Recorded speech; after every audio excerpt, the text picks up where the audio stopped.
It began with a letter that looked ordinary but carried a heavy weight. A notice from the HOA claimed the family owed $200 in unpaid fees. It seemed like a mistake. Others followed the rule, they ignored it, assuming the association would realize its error. But the letters continued.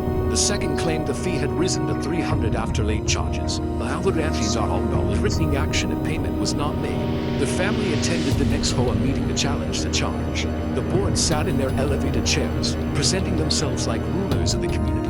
When the family asked for proof of the fee, the board president gave vague excuses about maintenance and administrative costs. Though there is no evidence, the truth became clear. This wasn't about money, it was about control. The HOA thrived on fear and compliance. Most residents would rather pay than fight, even if the charge was unjust. But this family decided to resist. The HOA retaliated quickly. Certified letters began arriving, claiming the balance was now nearly $1,000 after legal costs. The words lien and foreclosure appeared in bold print. The family's home, the place they had built their lives, was suddenly under threat. While friends and neighbors advised him to pay, the family chose another path. They hired a lawyer. When he reviewed the HOA's bylaws, he found a crucial flaw. According to their own rules, no new fees could be introduced without a community-wide vote. No such vote had ever taken place. The charge was baseless, and the HOA had violated its own rules.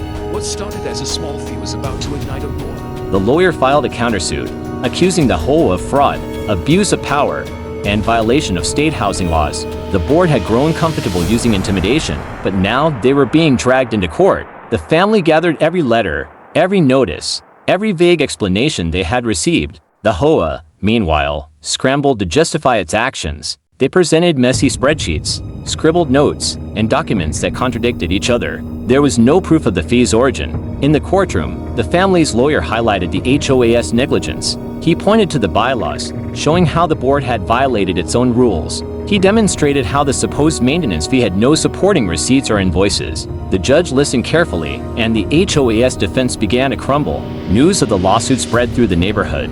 Residents who had once dismissed the family as troublemakers now began to whisper encouragement. Many had their own stories: mysterious fines, unfair penalties, threats of liens.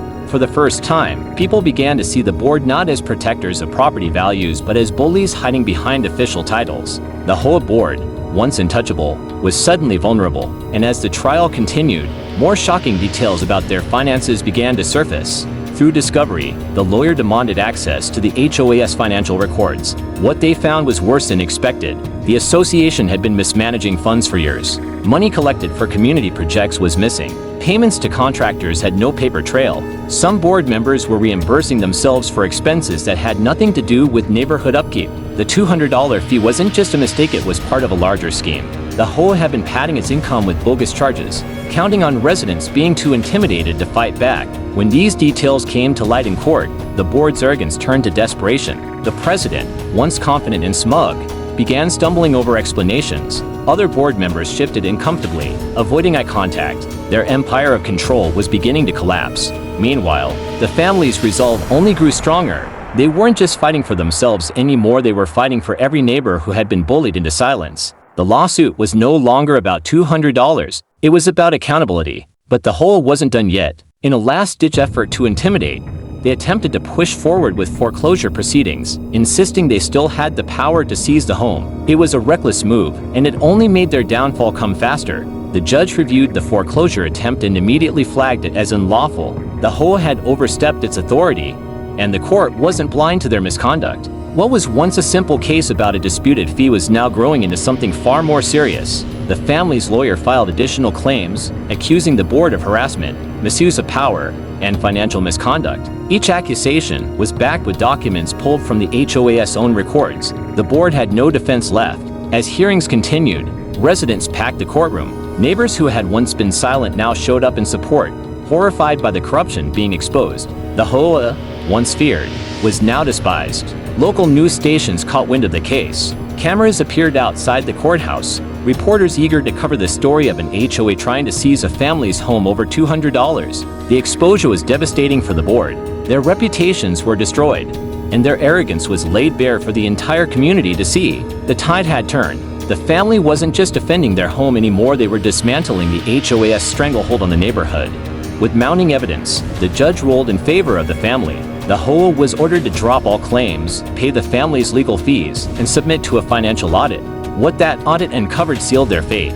Tens of thousands of dollars were unaccounted for. Board members had been using HOA funds for personal expenses, vacations, and even private investments. The fraud was undeniable. State housing regulators became involved, launching a formal investigation. The once powerful board was stripped of authority. Members resigned in disgrace, some facing potential criminal charges. The HOA's bank accounts were frozen, its power dismantled piece by piece. For years, they had ruled through fear, but in the end, their arrogance had bankrupted them both financially and morally. The family stood on their front porch, looking out at the home they had nearly lost. It was still theirs, safe and untouchable. The lawsuit had been grueling, the stress unbearable at times, but the outcome was worth it. The HOA that had once terrorized the community no longer existed. With its collapse, the neighborhood was free from its grip. Residents came together to form a simple, voluntary association focused only on real needs like safety and upkeep without the corruption or arrogance of the past. For the family, the victory was more than personal. It was proof that standing up against abuse of power mattered, even when the odds seemed overwhelming. What began as a $200 fee had ended with the complete dismantling of a corrupt system. Their home was safe, their community was free, and the HOA that tried to seize everything was gone forever.